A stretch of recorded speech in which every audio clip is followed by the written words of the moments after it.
El Hospital Materno Perinatal Mónica Pretelini Sáenz les da la más cordial bienvenida a nuestra sesión general.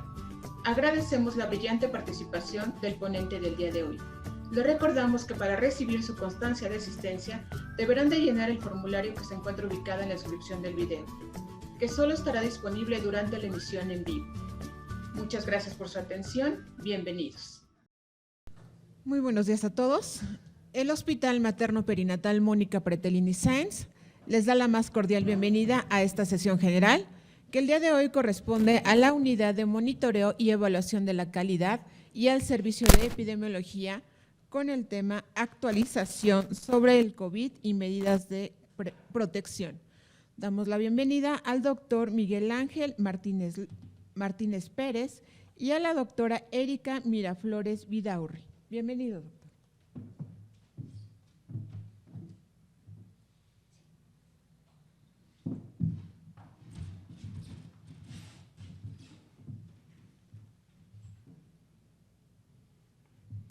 Bien, hoy vamos a tener la oportunidad de compartir información técnica de gran valor para los servicios de salud. Es muy importante considerar que el personal de salud debe de permanecer constantemente actualizado y en este sentido romper el paradigma que ocurre en el entorno social, donde fácilmente tendemos a normalizar las cosas. De pronto aparece una epidemia que se convierte en una pandemia y nos escandalizamos. Los medios de comunicación todos los días nos bombardean con información, nos sobresaturan. Y después de un tiempo empezamos a verlo como una situación normal y peligrosamente normal porque bajamos la guardia en muchas actividades. Vamos a platicar sobre esta pandemia del COVID-19 que con cerca de 600 millones de casos y cerca de 6 millones de muertes oficialmente reconocidas, se ha convertido en el mundo en el mayor desafío sanitario de los últimos 100 años. Por instrucciones de nuestro director general, que tiene interés en que permanezcamos actualizados, nos ha pedido al Servicio de Epidemiología, a la doctora Erika Miraflores y a un servidor, el que podamos compartir con ustedes información técnica que permita que ustedes mantengan una visión real de lo que está ocurriendo. Y en este contexto nos adentraremos con el asunto de que las epidemias o las pandemias no es un tema nuevo, claro que no. Desde que tenemos registros oficiales, tenemos evidencias de la presencia de enfermedades que se han convertido en pandemias. Tenemos los antecedentes de la viruela y en esta imagen de los griegos que sufrieron de la peste, una enfermedad que produjo se estima, cerca de 500 millones de muertes y que prácticamente llevó a la desaparición del Imperio Romano. Constantinopla fue afectada, produciendo también miles de muertos. Y entonces tenemos que aprender que los seres humanos constantemente estaremos expuestos a la presencia de epidemias y de pandemias. Tenemos un ejemplo muy particular relacionado con el cólera. El cólera llevamos 8 pandemias, 8. Tenemos también esta bonita lámina ya de la Edad Media, donde, claro, ahí podemos ver algunas imágenes cómo se representaba la muerte llegando a la sociedad. Y claro que en la Edad Media tuvimos también nuevamente la presencia de la peste negra y creo yo, como dicen muchos investigadores, Es la enfermedad que ha producido más muertes en todo el mundo. Ha sido la peor pandemia de toda la historia de los seres humanos. En esta lámina les presentamos una imagen muy curiosa que ustedes pueden documentar en algunas revistas médicas de cómo trataba el personal que atendía a los muertos, a los enfermos de la peste en la Edad Media, cómo trataban de protegerse. Pero ellos creían en aquella época que la peste negra era producto de una enfermedad respiratoria y ya traían cubrebocas a su entender, ¿no? Traían un pico de pájaro o cartón que les podía servir de manera de protección, que tenía unos agujeros, y ellos se ponían un producto perfumado dentro del pico para poder estar oliendo mejor. La peste negra hoy sabemos que era producto, ¿verdad?, de una bacteria que desde luego nada tenía que ver con una transmisión aérea, pero que en la Edad Media, claro, no se conocía. Esta enfermedad en la Edad Media, de 50 a 200 millones de muertos, y en una condición en aquel entonces donde la sociedad difícilmente se mueve, ¿no? Los movimientos que hacían entre continentes eran en barco, que tardaban 3 a 5 meses de llegar de un continente a otro. Y vamos a ver lo comparativo que ha ocurrido respecto ahora al COVID, que se ha transmitido de una manera muy importante. Aquí les presentamos, la doctora Erika y su servidor, una información estadística interesante que nos hace saber cómo se ha presentado el problema de las pandemias en el mundo en diferentes momentos. La peste de Justiniano, que veíamos en la primera lámina, que al parecer produjo 4 millones de muertes, luego la peste negra de 1346, 50 millones. Tuvimos la influenza española, que por cierto no fue española, no fue el origen en España. El origen de la influenza se dio en los Estados Unidos, pero como fue la época, como pueden apreciar, de la Primera Guerra Mundial, entonces hay ciertas actitudes entre los políticos de tratar de ocultar información. Los norteamericanos no dijeron que tenían influenza, mandaron soldados a Europa por la Primera Guerra Mundial y en consecuencia se disemina la enfermedad en Europa, pero España, que no participó directamente en la Primera Guerra Mundial, sí publicó en los medios de comunicación que tenían un grave problema de salud pública y entonces le categorizaron como la influenza española. ¿Cuántas muertes produjo? De 20 a 50 millones de muertes. Entonces son enfermedades que han diezmado de manera importante la población mundial.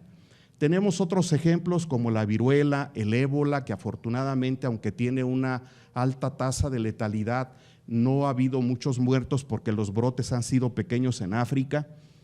La influenza tipo A, H1N1, que bien le hubieran llamado la influenza jarocha. ¿Y por qué influenza jarocha? Porque ustedes recordarán que la influenza tipo A, H1N1, surgió en Veracruz. Luego tuvimos casos en el Distrito Federal, en el Estado de México, y luego se diseminó a todo el mundo. Llegamos a la información particular de los coronavirus. Los coronavirus son una familia viral que está ampliamente diseminada entre los animales y entre las personas, así que es una enfermedad zoonótica. Y tenemos los antecedentes en el año 2002, 2003, que curiosamente también en China se presentaron casos del SARS, del síndrome agudo respiratorio severo. Gracias a la presencia de este antecedente, los chinos tenían ya categorizados los virus de este grupo de los coronavirus. A todos nos sorprendió la rapidez en que una vez que llegó el COVID-19 teníamos la disponibilidad del genoma viral pero no fue producto de la casualidad, fue producto de que investigadores chinos empezaron a trabajar desde el año 2000, hace 22 años. De tal manera que tuvimos una información muy importante. Después vino otro padecimiento, el MERS, también producido por coronavirus en el Medio Oriente, por eso se le llamó así, y fue otra gran experiencia, pero ya que empezamos a aprender a manejar los problemas virales con una alta transmisibilidad. Y bueno, llegamos al momento actual, donde estas imágenes se nos hicieron familiares, pero es que esta enfermedad pandémica estaba afectando a todo el mundo. Les presentamos aquí una breve historia, una breve reseña de las características con las que se presentó esta pandemia en el mundo. El 31 de diciembre del año 2019, y todos nosotros sabemos que se llama el COVID-19 porque fue identificado el virus en el año 2019. Bien, el 31 de diciembre, la Comisión Municipal de Salud de Wuhan, en China, notifica la presencia de un conglomerado de casos de neumonía en una ciudad. Curiosamente, cuando los chinos finalmente aceptan tener un problema de salud pública, ya había muerto el médico que había identificado la presencia de la epidemia en esa provincia. Pero así lo manejaron los medios de información. Según parece, al doctor le indicaron que se callara y que no dijera nada. Pero las autoridades chinas finalmente tuvieron que reconocer que tenían un problema porque se había salido de control. El 31 de diciembre lo notifican a todo el mundo. El 4 de enero, apenas 4 días después, la Organización Mundial de la Salud informa en sus redes sociales que sí hay un problema en China. El día 10 de enero, apenas 10 días después, la OMS dice, cuídense, ahí les van las orientaciones técnicas, porque esta es una enfermedad respiratoria con alta transmisibilidad y es importante que se detecten casos para realizar pruebas de laboratorio, para identificar casos y así poder controlar la transmisión. El 12 de enero, 12 días después de que China dijo tenemos un problema, publicaron la secuencia del genoma viral. Un hecho extraordinario, porque gracias al hecho de compartir la información técnica, permitió que diferentes laboratorios de todo el mundo pudieran iniciar en la fabricación de la vacuna. No hubiera sido posible si los chinos no hubieran compartido esto. Y nosotros recordaremos, ya platicaremos brevemente el tema de las vacunas, surgieron 4 laboratorios casi simultáneamente en diferentes partes del mundo gracias al hecho de compartir información técnica.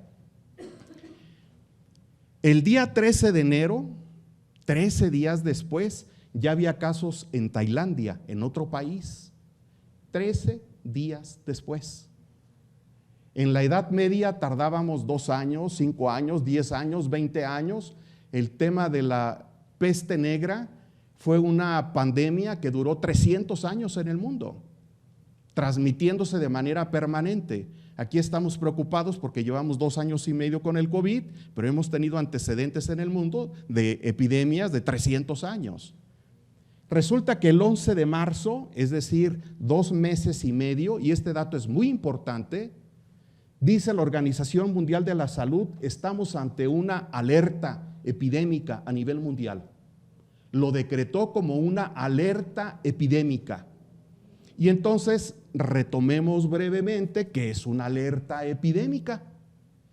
Y dice nuestra norma oficial mexicana 017 para la vigilancia epidemiológica, dice, alerta epidemiológica es el comunicado de un evento que representa un daño inminente a la salud de la población o de trascendencia social, frente a la cual es necesario ejecutar acciones de salud inmediatas y eficaces a fin de minimizar o contener su ocurrencia.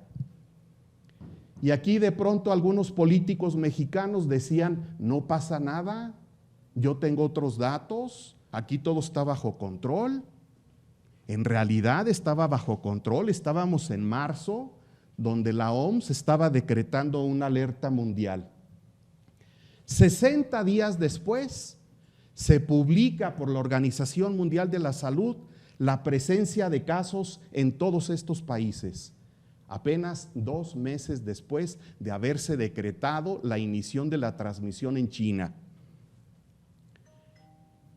Esta gráfica que les presentamos es una gráfica que platicó el doctor López-Gatell en diferentes medios de comunicación y es una gráfica interesante porque permite reconocer un hecho epidemiológico que hay que considerar. Del lado izquierdo tenemos el ejemplo de una epidemia que se presenta de una manera explosiva, con un gran número de casos que tiene una incidencia enorme, pero no sé si nuestros médicos y compañeros que están hasta el final del auditorio logren apreciar la línea amarilla que está de manera horizontal, pero esa representa la capacidad instalada del sistema de salud. Pero si nosotros tenemos una epidemia con un gran número de casos, rebasará la capacidad instalada. El número de camas que recomienda la Organización Mundial de la Salud que tengamos en todo el mundo, dice la OMS, les recomiendo que tengan una cama para cada 1,000 personas. Así lo dicen los expertos. Les recomiendo que tengan una cama para cada 1,000 habitantes, una cama sensable para cada 1,000 habitantes. De pronto dicen los norteamericanos, ¿y yo por qué voy a tener una cama? Vamos a poner 3 camas en Estados Unidos para cada 1,000. Los canadienses dicen, yo también pongo 3 camas para cada 1,000. Los españoles y los alemanes dicen, yo pongo 4 camas para cada 1,000 habitantes. Japón se sale de cualquier esquema y pone 13 camas para cada 1,000 habitantes. El Estado de México tiene la mitad de una cama para cada 1,000 habitantes. Tenemos 0.5 camas para cada 1,000 habitantes. Y la presencia de una enfermedad epidémica o pandémica nos puede poner en una crisis terrible. Por eso fue que se consideró necesario construir albergues provisionales para contener la cantidad de enfermos que se estaban presentando y que veíamos se estaban presentando en diferentes partes del mundo. Y decía López-Gatell, ojalá que tengamos un comportamiento epidémico como la curva del lado derecho, que aunque se lleve mucho tiempo, no rebase la capacidad instalada. Cualquiera de nosotros tuvo seguramente la oportunidad de ver en el internet escenas dramáticas que se presentaron en diferentes partes del mundo, pero recuerdo mucho una imagen extraordinaria que me dio escalofrío ver en Ecuador, donde los cadáveres de COVID los estaban sacando a la calle. Les echaban gasolina y les prendían. En pleno siglo XXI, hace apenas un año, sacando cadáveres a la calle. ¿Por qué razón? Pues porque los servicios de salud estaban rebasados, los servicios de los panteones estaban rebasados, los servicios de las empresas que se encargan de incinerar a los cadáveres estaban rebasados. De tal manera que era necesario hacer algo. ¿Y qué decía la gente? Si el gobierno no me resuelve, ahí les va su cadáver a la calle. Tuvimos escenas escalofriantes en el mundo con esta pandemia. Y entonces, claro, hay que saber cómo se está comportando la enfermedad en todo el mundo. Aquí les presentamos un dato estadístico numérico, ¿verdad?, que permite reconocer el número de casos positivos al día de ayer, que nos dimos la tarea para actualizar la información, porque ustedes se merecen todo el respeto del mundo y necesitan conocer lo que está ocurriendo actualmente. Aunque alguien dice, yo tengo otros datos. No. Estos datos son los datos que ellos mismos publican, son los datos oficiales. De tal manera que lo que está aquí son datos que tienen trascendencia porque es lo que se está presentando de manera oficial. Y permitan en esta lámina observar solamente algunos detalles. Estados Unidos es el país que ha reportado el mayor número de casos lleva reportados 95 millones, con 1 millón de defunciones y una tasa de letalidad de 1.1%. En el caso de México, llevamos cerca de 7 millones de casos positivos al día de ayer y reportados oficialmente 328,000 muertos, según las cifras oficiales. Pero ustedes recuerden que ocurrió un dato curioso en México, que se dijo que para que una persona sea caso positivo necesita su prueba de laboratorio en la mano. Y quien no tenga prueba de laboratorio no es caso. Se pasaron por alto lo que los epidemiólogos conocen como definiciones operacionales también de casos que también los consideramos positivos, y son casos cuando están asociados a la presencia de un caso confirmado. Los llamamos casos positivos por asociación epidemiológica. Si mi esposa enferma y le hago una prueba de COVID y yo enfermo y tengo la misma sintomatología que ella, aunque yo no tenga prueba, también soy caso por asociación epidemiológica.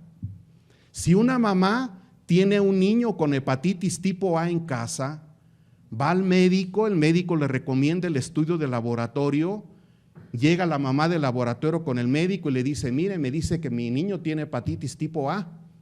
Y de pronto otro de sus hijos también presenta la misma sintomatología, lo lleva al mismo médico, el médico le dice, vamos a enviar el caso al laboratorio, la señora consciente lleva a su hijo al laboratorio y también le confirman hepatitis tipo A. Y de pronto tiene un tercer hijo que presenta la misma sintomatología, ya la mamá ya no va a ver al médico, ya sabe que es hepatitis tipo A. Asociación epidemiológica. Aunque aquí las autoridades sanitarias nacionales dijeron, no, aquí solamente será caso positivo quien tenga prueba de laboratorio. Esos son sus casos positivos y sus muertes positivas, que se reflejan en México, 328,000 muertes. Pero el mismo INEGI ha señalado que llevamos más de 500,000 muertes por COVID. Y les he puesto en rojo datos interesantes porque les decía hace un momento que hay países interesados en ocultar información. Y ahí vemos, por ejemplo, Corea del Sur, que tiene 21 millones de casos y lleva 25,000 muertes. Turquía, que tiene una condición económica paupérrima, ¿no?, ha reportado 16 millones y 99,000 muertes. Tenemos Vietnam con 11 millones de casos y 43,000 muertes. Pero ojo con el dato estadístico oficial que presenta Japón. Japón es un país que tiene el mismo número o casi el mismo número de habitantes que México. Japón lleva reportados 16 millones y México 7 millones de casos. Pero ¿qué pasa con los muertos? México dice que tiene 328,000 y Japón reporta 35,000 defunciones. Son datos estadísticos interesantes de analizar. Y finalmente en esta lámina les comentamos que tenemos una tasa de letalidad del 1% actualmente a nivel mundial. De cada 100 personas que se identifican positivas a COVID, muere una. Pero en México llegamos a tener un dato estadístico de que por cada 100 estaban muriendo 12. Era para espantar al más calmado. Aquí les presentamos la gráfica de las curvas epidémicas del nivel nacional al día de ayer. Y ustedes pueden apreciar con claridad que llevamos 5 curvas claramente marcadas. ¿Y cuál fue la curva epidémica de las peores condiciones? La que acaba de pasar apenas en enero y febrero de este año. Ha sido la peor, ustedes la pueden observar. Pero los medios de comunicación nunca informaron sobre esto. El peor comportamiento epidémico que hemos tenido en México fue apenas en enero y febrero de este año. Pero vean ustedes la última curva, la que estamos terminando actualmente. En esta última curva, la del extremo derecho, podemos apreciar, si ignoramos la de enero y febrero, estaríamos en el peor momento epidémico actualmente, estaríamos en el peor momento. pero pareciera ser que ya no pasa nada. Decíamos en un principio de la charla, parece ser que todo se convierte ya en una situación normal y ya estamos contando los casos y los muertos, como es una situación normal. Pero los trabajadores de la salud no podemos tomar una decisión como estas. Aquí hay otro dato muy interesante en la gráfica de los casos confirmados. Vean ustedes que las 3 primeras curvas tuvieron un acme, es decir, la punta máxima de la curva que se alargó hasta por mes y medio. Pero las últimas curvas, el acme es apenas de 1 o de 2 semanas. Ha tenido un comportamiento que ha ido variando. Hay otro dato muy interesante también. Ustedes pueden observar en las curvas que se presentan de una manera regular. Entre cada 5 y 6 meses se dispara la curva. 5 o 6 meses se dispara la curva. Estamos ahorita terminando actualmente la 5ª. Entonces podríamos pronosticar con este comportamiento que observamos que seguramente tendremos una curva epidémica nuevamente en diciembre y en enero. Acá tenemos el tema de los casos positivos entre el Estado de México y la Ciudad de México. Es un dato también muy interesante.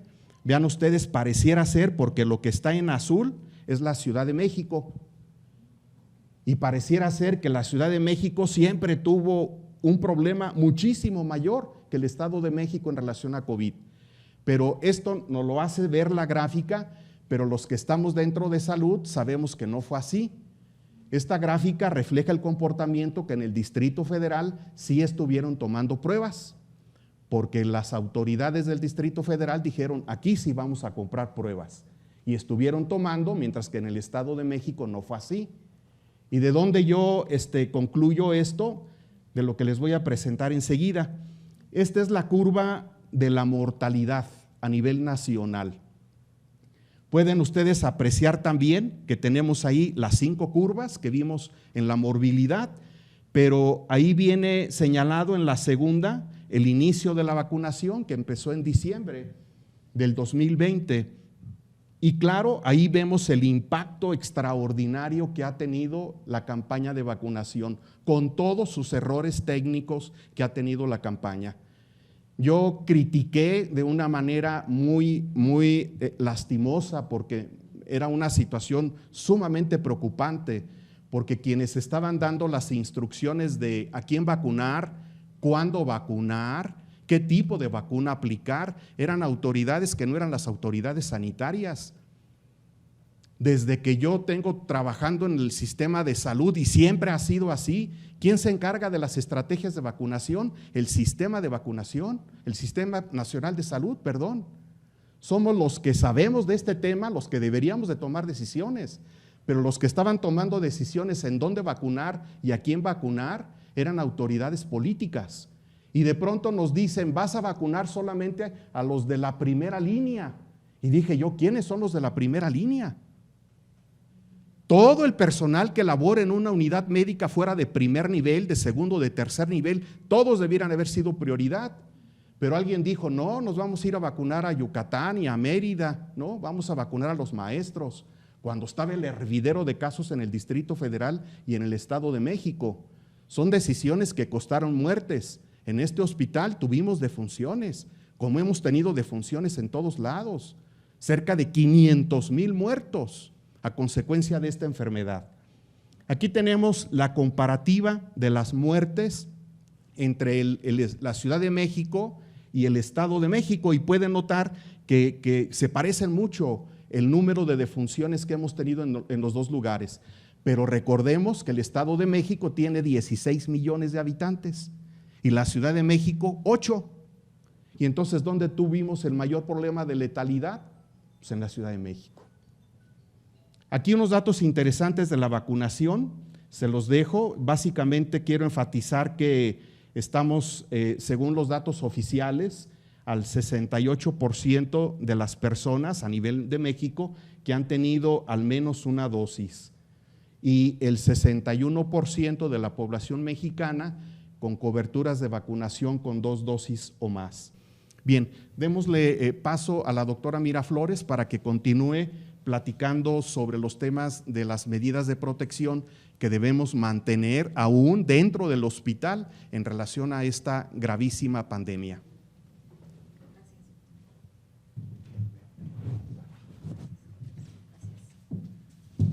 Buenos días a todos. Gracias al doctor Miguel Ángel. La verdad es que la información es muy interesante, el análisis que hizo es muy interesante. Y bueno, derivado de estos 3 años de experiencia que ya tenemos en el hospital con COVID, y como lo dijo él al principio, pues tenemos que evolucionar. Se han presentado cambios a lo largo de estos 3 años en cuanto al manejo de pacientes, del personal a los pacientes, entre pacientes, como el uso de cubrebocas, en medida de lo posible mantener a las pacientes aisladas dependiendo el número que tenemos de pacientes. En ocasiones son pocos y podemos tener una en el aislado, otra en la otra habitación, ¿no? Y la verdad es que este cambio ha sido muy dinámico porque ustedes se han dado cuenta que se cierra el área COVID, se abre el área COVID, se hace más grande el área COVID, se reduce el número de camas para pacientes COVID, dependiendo del número de pacientes que tenemos que hospitalizar. Y algo que hemos visto en los últimos meses que no hemos pues modificado desde el inicio de la pandemia es la disposición de la basura. ¿Y por qué nos interesa tanto la disposición de la basura en pacientes con COVID? Pues primero porque tiene una alta tasa de contaminación a nivel no solo nacional, sino mundial. Y de esto, pues esta es la producción de basura hospitalaria. Estos datos los pueden encontrar en un manual que se llama Panorama de la Generación y Manejo de Residuos Sólidos y Médicos. Y es un estudio que se hizo de todos los hospitales y considerando, aquí tenemos, el escenario con COVID y una ocupación hospitalaria del 44.9%, que fue la más alta que se presentó hasta 2020. Estas son algunas fórmulas que usaron para este estudio, pero vean, bueno, más o menos 10.131 camas con COVID y el número de kilogramos por cama de residuos peligrosos biológico-infecciosos era de 9 kilos por día, por cama. Esto ellos de manera arbitraria lo multiplicaron por 118 días y se obtuvo una cantidad de residuos peligrosos de 10.759.000, casi 11 millones de residuos por COVID en 118 días, perdón. Este de abajo es el resto de las camas, el resto del 100%. Y vean, son 5 millones, casi 6 millones de residuos peligrosos que no son de pacientes COVID. En total se da casi 17 millones de residuos hospitalarios a nivel nacional. Este incremento representa un aumento del 72% de residuos médicos generados respecto a la línea base. Y en la siguiente diapositiva tenemos cuál es la línea base de los principales residuos médicos que se generan.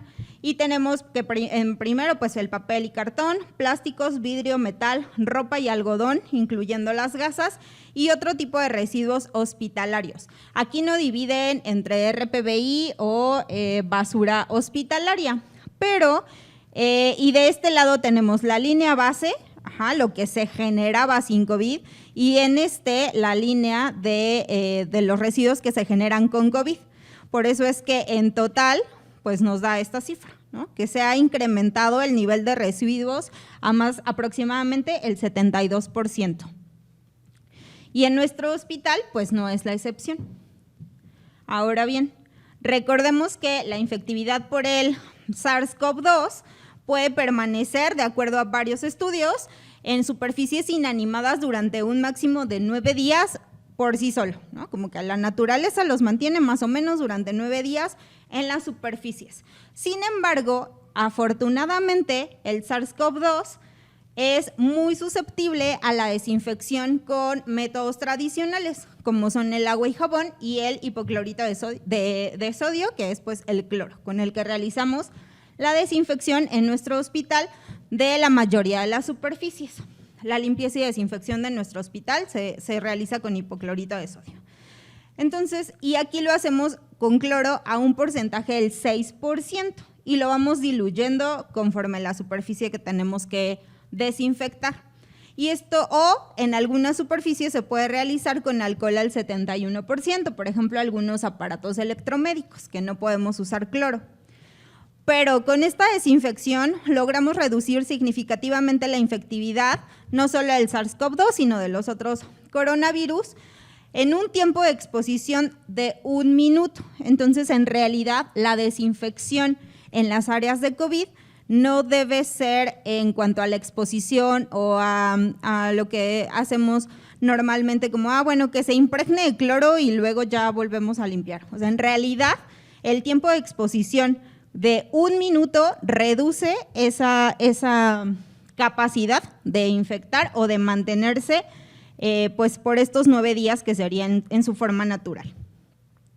Esto se hizo con otros virus y se espera que con el SARS-CoV-2, o se ha visto que con el SARS-CoV-2, pues esto también ocurre.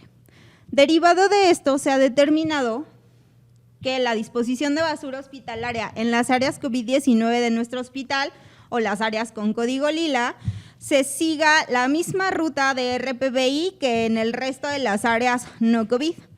Esto nos va a ayudar a disminuir la generación de residuos peligrosos biológico-infecciosos y por lo tanto, pues también disminuye costos del hospital y costos en general del sistema de salud de una basura que ya se vio no genera mayor riesgo a la población, sobre todo porque la recolección de basura en todos los hospitales se hace en un horario especificado, con la persona que recoge la basura también, pues utiliza guantes, todos utilizamos cubrebocas y pues eso nos permite disminuir el riesgo de infección a través de la basura hospitalaria.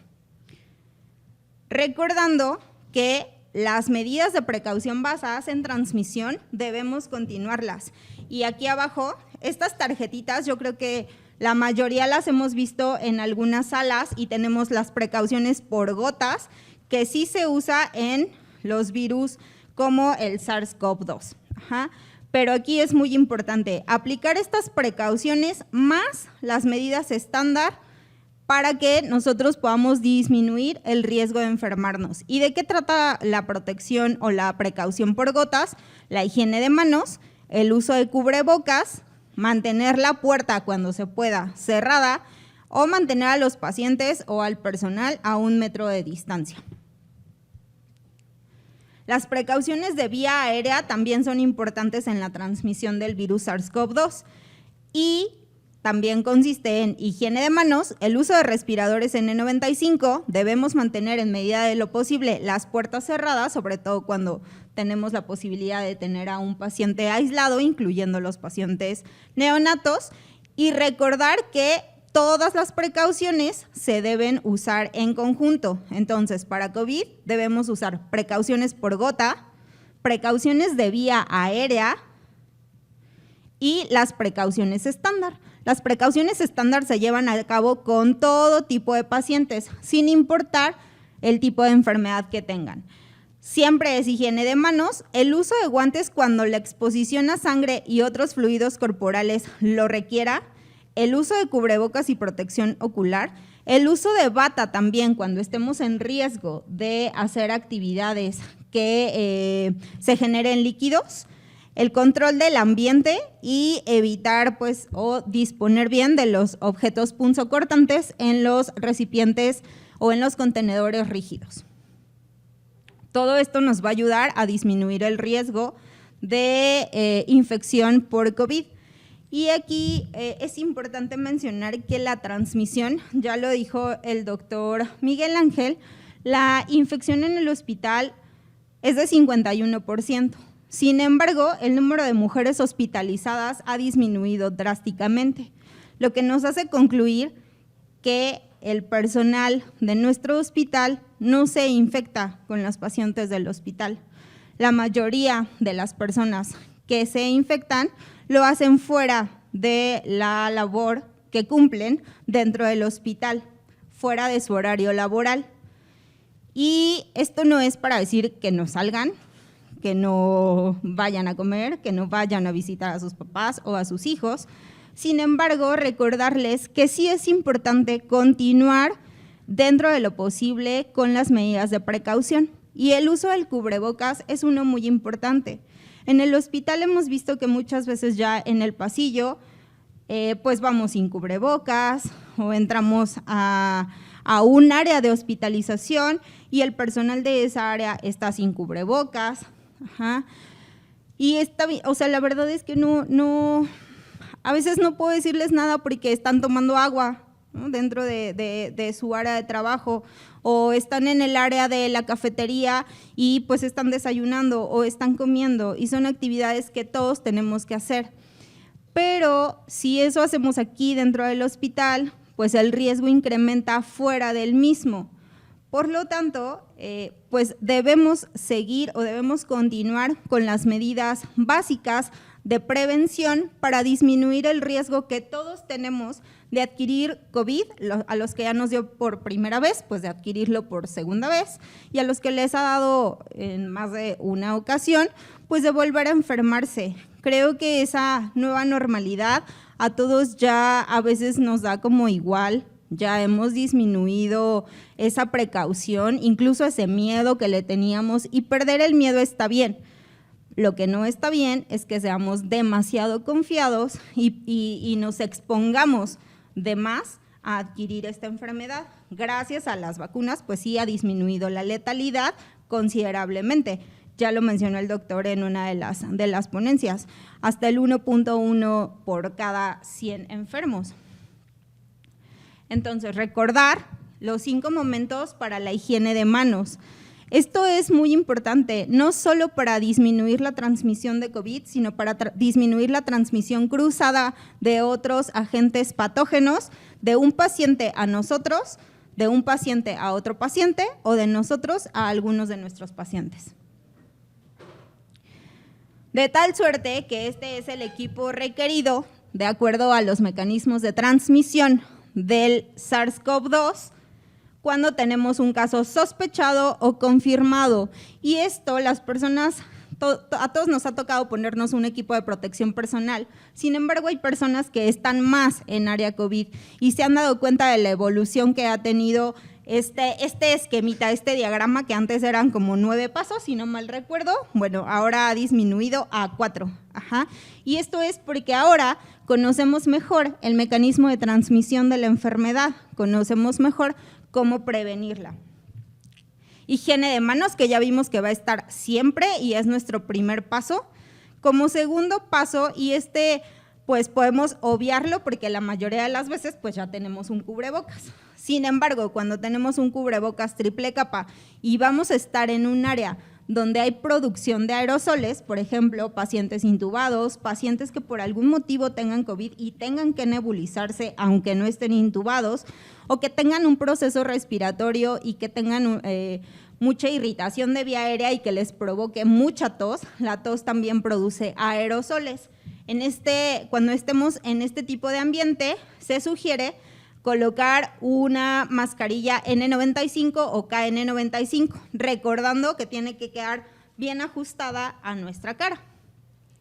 La protección ocular, si se requiere, es igual. Si se van a producir gotas, por ejemplo, en una cirugía o, por ejemplo, para aspirar a un paciente sospechoso o confirmado con COVID, se sugiere tener protección ocular, ya sea con gogles o con careta. Los que usamos lentes, a veces preferimos el uso de careta porque con los lentes y los gogles se nos empaña muchísimo. Y por último, la bata repelente a líquidos. Cuando, por ejemplo, se entre a una cesárea, pues sí se recomienda que esa bata sea desechable, porque la bata desechable es la que no es impermeable, pero sí es repelente a líquidos. Y creo que esa es la última diapositiva. Todo esto es con base al mecanismo de transmisión del virus. Por eso es que se han modificado estas prácticas, ¿no? Tanto la práctica de la recolección de basura como la práctica de la colocación o la disposición del equipo de protección personal para atender a pacientes sospechosos o confirmados con COVID. No sé si alguien tiene una duda. para mí o para el doctor Miguel, en caso de que lo requieran.